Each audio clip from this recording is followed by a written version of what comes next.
Hey everybody, Brian McNichol Real Estate, Dave Guido team. Wanted to hop on and make a video about, what new real estate agents should be doing once they pass the real estate test. I've been reached out to multiple times in the past couple months, and I just wanted to put together a video so I can throw it on the internet and it can live forever, right?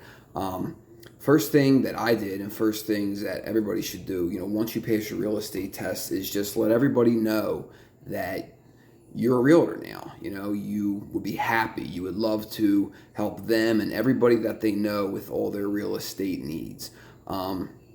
Me, when I first passed my real estate test, I was lucky. I was getting married in about 6 months, and we had a list of all addresses and names. So, what I did, I put a little letter together, magnet, boom, sent them out to everybody. You can also let everybody know on social media. Obviously, most of your friends and family are going to be there.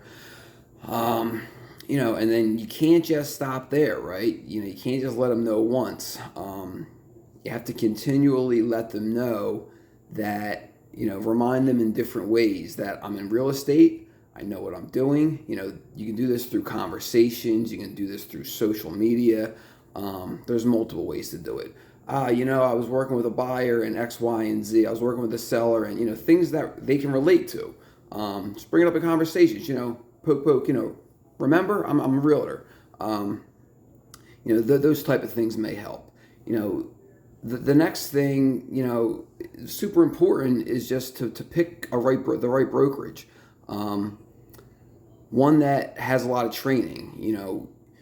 There's a ton of brokerages out there. There's a few that have excellent trainings, for new agents. You want to make sure you have a mentor. If you're joining a team, make sure your team leader is going to be accessible. There's coaching programs out there. There's brokerages with coaching programs.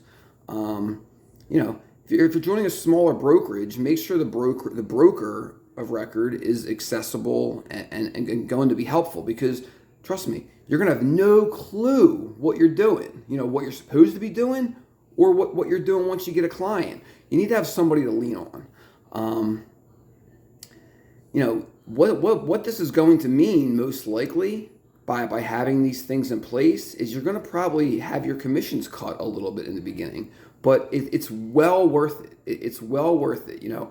The things you're going to learn from these people who have been doing it for a long time, invaluable.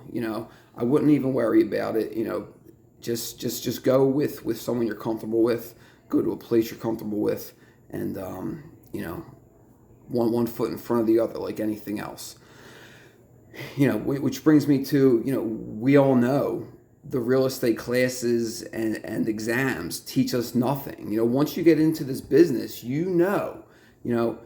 just thinking back, reflecting on what you studied, you were so into this and put all your effort into it, and now you're really not using any of it. So, just another reason to have somebody or multiple people to lean on to help you in your first year, 2 years, 3 years, and moving forward in this business.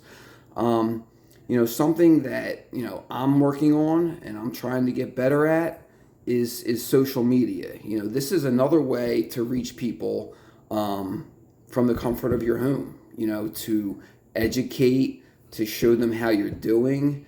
It's definitely a long game. You have to be consistent and you have to switch up your content. Something that a lot of people who have been in the business for a little while don't like to see or think it's corny, whatever, is just listed and just sold. But for me, if you're a first year, second year agent, posting these just listed and just sold and closing posts, this shows everybody that that not only are you a licensed real estate agent, but you're also closing deals. You're making things happen for your clients. This is an amazing tool to have. On top of those just listed, just sold, all that stuff, you want to educate, right? You want to engage. But I just think in the first couple years minimum, just listed, just sold, and just showing people, that you are not only a licensed real estate agent, but you're also doing it successfully. Super important. finding companies in the industry to partner with. This is not something you're going to think of right off the bat, but you're going to need lenders, you're going to need insurance companies, you're going to need inspection companies, you're going to need title companies, you're going to need attorneys, depending on what state you're in.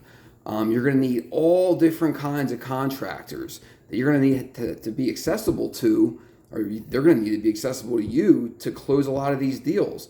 You want to make sure everybody's doing things above board, right? You want to have personal relationships with them so you can lean on them. You can reach them when you need them. Essentially, what you want to do is eventually become a one-stop shop for any client that you're working with. I need my lawn cut. I'm not home. All right, boom. Got a landscaper. Whatever. But you want to be able to become the go-to person for everybody who you deal with. Once they are a client of yours, and then moving forward. I need new windows, Brian. I need a new roof. Can you please send me a couple roofing companies, a couple window companies that you've dealt with, who you trust? And that's how you build referrals, right? That's what it's all about. Mistakes are going to be made. I've made a ton of mistakes, right? Always do your best to fail forward. All that means is embrace them, learn from them, do your best not to make them again. Everybody always says, always be prospecting, right? You're in the grocery store, you're on the line. These things can be extremely uncomfortable. You just try to work it into general conversations. What do you do for a living? With someone that if you're on the sidelines to your kid's soccer team, what do you do for a living? Oh, I'm a realtor. Whatever. There's just different ways to work it in. It can be extremely uncomfortable at times, but from what I've learned and what everybody says, it's extremely important. Something that I've just actually recently come across, and I think it's an awesome idea. I haven't done it yet, and I plan to do it. Is to reach out to all of your close friends and family who have been in have recently done real estate transactions, whether it was investing, buying, or selling, and who didn't use you prior to you not having your real estate license, right? Because they're definitely going to use you now. Is what did they like and what did they not like about how their real estate agent handled their transactions? And potentially, you could take this information and put it into your best practices and make it part of your business. I just think that is an excellent idea. So these are a couple things. I just wanted to hop on real quick, put this into the world. Hopefully it helps somebody.